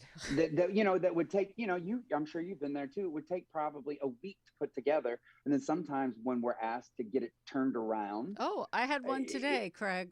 It's a Nicole Kidman show. They're like, here's some scenes. We need them back at the end of today. Oh my God. I have no one to read with. I'm like recording shit on my iPad so I can act with myself, trying to do my lighting. With your green screen backdrop with you everywhere. It's just when the CD or your agent needs something. This is the pandemic. This is what it has done. It has forced us all to learn how to be a DP, a gaffer, everything, and our own scene partner if we don't have someone at home who can read with us, or our chihuahuas can't read, Oh my gosh. you know. I need a reader. Here's the funny thing is, you said Nicole Kidman show, like she's doing a variety show with Liza. It's a Nicole Kidman show, like you know. Well, I mean, there's a lot of but these them. are the high stakes and these are the expectations, and it's like, well, you're Oh, at home, yeah. can't you just pump it out? It's like, no, Sometimes it's a they craft. are, but sometimes these people come at you and they don't even know what they want. Well, So, Craig, like, I you think get- it's even harder when you have to learn 5 songs. That's even Yeah. worse than if I Yeah. get 5 pages of gobbledygook. You have to learn 5 And sometimes songs. it'll be like charts on a napkin. They're like, Yeah. hey, can you sing Here, this? It's like, sing it now, go. Yes, that has actually happened to me. It's like, hey, I just wrote this song. I got a workshop funded. Could you just? I'm thinking about this song, but just try it for me real quick. I'm Yeah, like, do like, it in yeah, the yeah. bathroom. it's like, I'm not a monkey. Yeah. And again, you're Yeah. right. It's like doing stuff for free, just it doesn't hold water it's anymore. painful. It really is. No, so what you're saying about like, has this changed you? Absolutely has. Like, if I get the material and it does not spark joy, I have learned to say no and Yep. move on with my life and say, kids, you're worth more. We have to just and that takes years of understanding what I can deliver. We have to be based in reality and understand what we can physically in this manifestation do. I think I have a good hold of that now. It's taken years to get there, but I'm not saying this mentality is for everybody, because I've obviously remember thinking like I had to do every self-tape. I had to try all types of characters. And now I just understand if it doesn't spark some kind of joy and I'm not connected to it, it's not for me. And it's gonna only be painful if you do it. Like if you don't, Right? Yeah. if you don't If you don't relate like the to it, audition, yeah. once you book it, you'll be like, "Yay!" But we also It's talked about not this. a good job for me. We also talked about this difficult time where actors are having to take jobs just to survive. Oh well, because the pandemic has changed the vista of what we get to do and how much stuff there is out there. Sometimes you do have to do stuff you don't want to do, but you hope it goes quickly and you can go home and have a cocktail and cry and then have a bath and then go to bed, right? Isn't that what Hot we do, shower. Alexander? I never take a bath after drinking because I could be on You the might next cast of drown. Titanic. No, don't do that. Craig, what is a dream musical theater role that you would love to play? Oh, that's a good question. Ooh. I think you've stumped me. Oh my gosh. Oh, I mean, like I just answered 50 in my head, and of course, I'm trying to be like professional and pulled together, and like, okay, what am I gonna say? No, No, just no, I blabble. would like a babble. Okay, so I'm gonna say what shows that I would like to do, not necessarily they're like the one, but like I would want to do them. I'm gonna start with Hugh Jackman because he did Boy from Oz years ago. I would love to do Boy from Oz. And Stephanie J. Block played Liza Minnelli. Yes. I was like, after she left the stage, I was like tears. I was like, it I've heard moved that. me. So I would like to do that show. I did Music Man in high school. So like he's on Broadway now. I would do Harold Hill in a heartbeat because Great like role. it's a I fun just want to sing character. Shapoopy and people pay for it. I know he's in every that character. Harold That's Hill is true. in every scene. Like you do not leave. Like you go off the stage, literally, you do something, and you're back on. So I'm actually looking forward to seeing that. I think it'll still be running by the time the tour's done at the end of March. By then, Hopefully he's hopefully still in things, it. yeah. Yeah. Yeah. I think it will. I And have, of course, I I love hopes. Sutton Foster. Like, oh my gosh, I would love to do. We all have that kind of dream role. Mine is Shay King and George Evita. and Hamilton. What's Okay. your Yeah. role? It's What's yours in Hamilton? I need to hear both. Okay, go. You go first, Alexander. No, you're the guest. Hello. You go. Okay. What's your show? I'm trying to be nice. Little Southern Belle here. Don't want to step on anybody's toes. I've been knocking on the Hamilton door. This is years ago. I just love the King George Oh, yes, in it's a Hamilton. great Craig, part. I know a guy. That's Yes. a great part. I know a guy. Yes, We'll just I make it don't- a I da da don't da know. da da da da da da da. I got to see Lin-Manuel's last performance. That was pretty lucky. That must have been I amazing. saw It Brian was Darcy cuckoo. James as King George, and oh my God, that man It's is a great amazing. part. Yes, it is, and it like You're only on stage maybe 10 It's an easy one, but a great one. It's Here's a the scene thing. stealer. Like with your look and everything, I think you would have like even more naughtiness to bring You're in. perfect Sadly. for it, Yeah, you Craig. are. Thank You're you. perfect Hey. for I'll it. make a Is it call. healthy? I'll make a call. Now, what's yours? It's Shea and Avita, and I hope I don't like body wise, I'm not it, but we're into body diversity. Yeah, and we are. Like Che Guevara was not actually in Argentina anytime Ava was there, so out that window, right? I could be Shea, the popsicle maker. Nobody knows. That is my dream role. I own Avita in 12 different languages. Oh my God. Yep. Did you know that they have a Hebrew soundtrack to Avita? I must hear it. It's interesting. I bet it is. Oh my gosh! But here we go. I'm gonna behind the scenes info. So my husband, if he has an important business meeting, or just any kind of importance or whatever, he'll be like, "Christian Dior me," and like From my and head he's to my saying that toes. so loud. What does he do Yes. for a living? He corporate world. He's a hard worker. Oh, that's you know. funny. I think that's And why it he- works. Wow. Yeah, Yes, I and, need like, a corporate so boyfriend. I Me really do. too, with the money. he he was like, yeah, it's hilarious. So that's something that he and I giggle about. So, Craig, I have to tell you, I did a cabaret at Rockwell, and my beginning song was Rainbow High. So, Rainbow. 4 of my ex-boyfriends said they were okay with it, and they came on stage and they dressed me for the show. Aw. And everybody was Oh, new that's because my good. friends knew. That's They're like, good. "Oh my God, that's his ex. That's his ex." Because we're all still friends, Rockwell's gone, right? Good. Rockwell's gone. That makes It's me suffering. very sad. Yeah, but did you eat their food? Well, I just watched the show and I picked at the food. Yeah. Yeah. Yeah. But why did it go away? Was it COVID? Yeah. Ugh, 100%. I hate that. 100%. Craig, what is the message that you want to send to your fans before you embark on this North American tour? Because you're going to be pretty busy. Yeah, we're coming to a theater near you. It's North American Tour of Life and Music with George Michael. Come out and have a good time with us. Say hi. I've had friends in Dallas and LA show. I have a lot of friends. My friend Giorgio is going to be at the show. He shot the video for Outside, so that's another weird, that my life was kind of going on over here, and the George kind of came into it. So yeah, come out and have a good time. It's going to be one of those shows that'll make you feel good. Cool. I'm so excited. Now I want to go.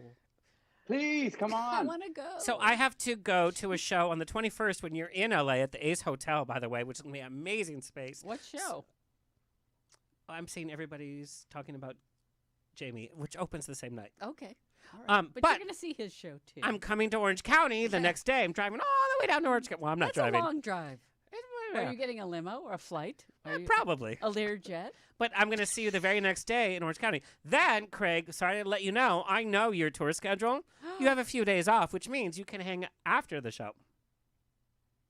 Oh, He wants probably to have will be cocktails. hanging there for a little bit. do you say a little bit? Do you say that?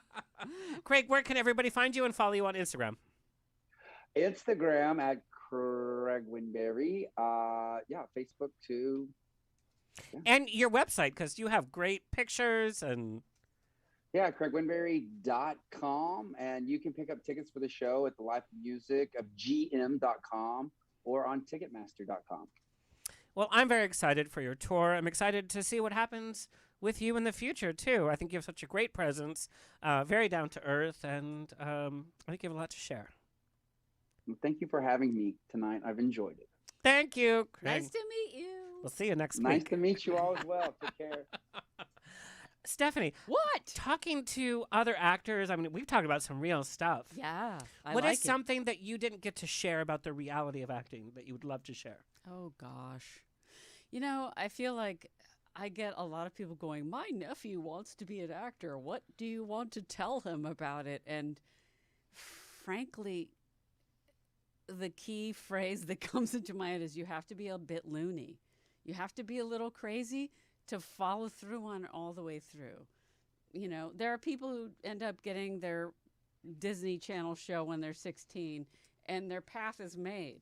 But most people aren't that. Yeah, but some people don't know how to carry that through, and they put all their eggs in their first big show, and then No, it's about persistence, and Katy said it very well. You I love fall Katy. down and you get back up again, and if you're not willing to get back up again, that's okay.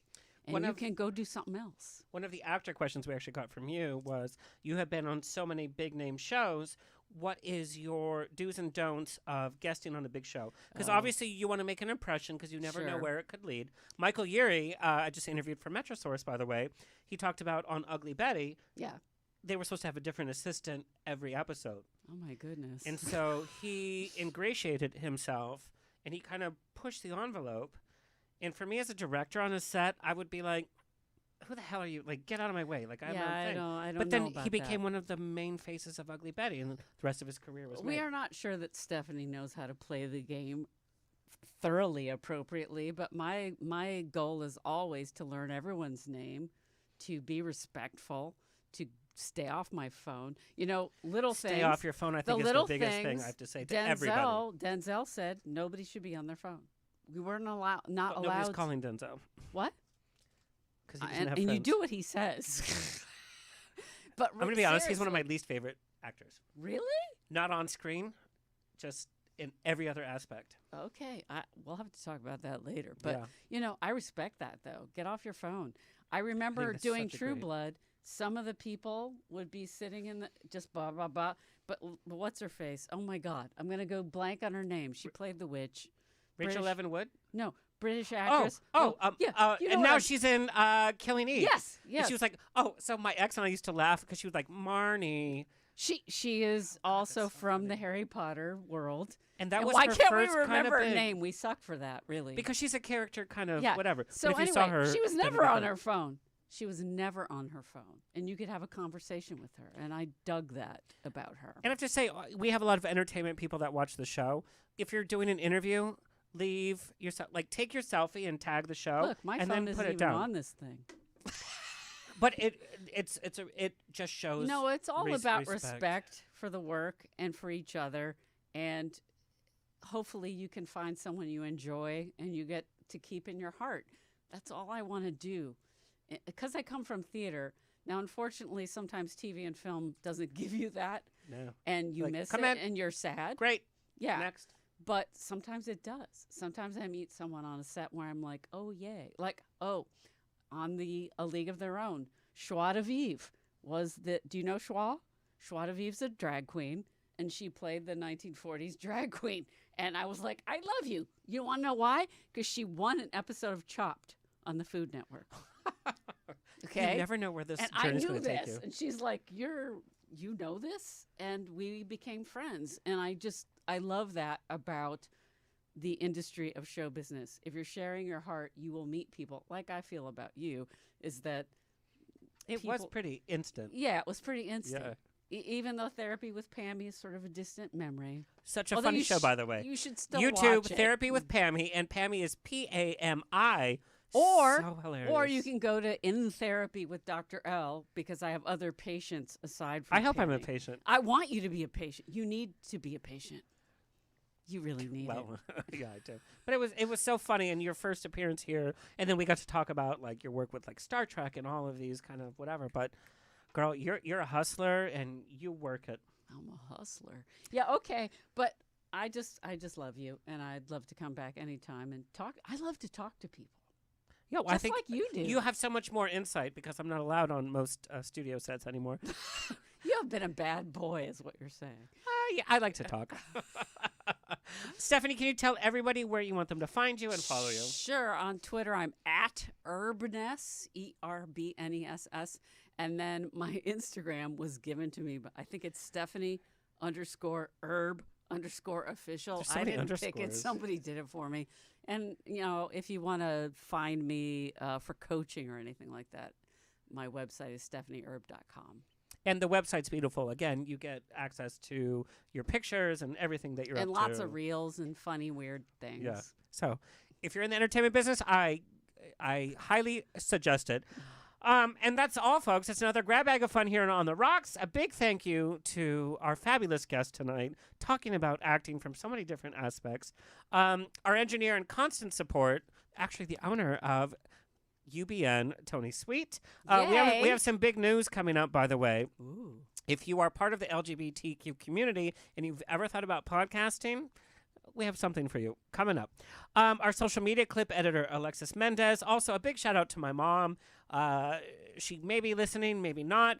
I don't know. I've gotten so many emails of support. My mom has been in ICU since December 20th. Your mom is awesome. She is awesome. She's co-hosted a few times. So, Mom, if you're listening, I send you all the love that I can.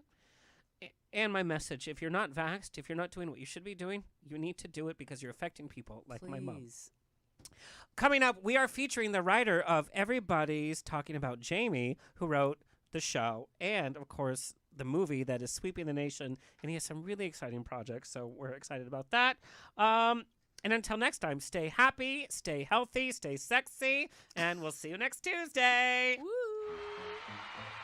This has been another episode of On the Rocks. Tweet me and slide into my DMs on Twitter and Instagram at On the Rocks On Air. Find everything On the Rocks for free at OnTheRocksRadioshow.com. Subscribe, like, review, and share. Until next week, stay fabulous.